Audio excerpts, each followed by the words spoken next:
ang Tapado ding demonstrar sa nagkakasari-sari nga lugar diri sa Negros, no? Nakakadto ang Tapado sa Sagay, San Carlos, Himamaylan, Bago, Bacolod, Iloilo, no? So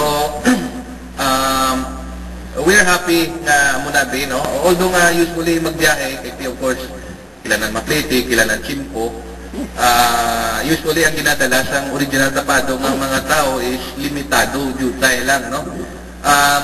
Pero we're happy na ma-representa ang Tapado, no? For those na mga membro nga base kung may Chimpo ka mo, damo paman siyang palabuton ng mga tournaments or demonstrations, open gate, especially sa mga dumaan na mapakilala ka mo namon man sa publiko. Palapitan nyo lang sinong bibig, no? Kasi sa subong nga year do kadamo mas store na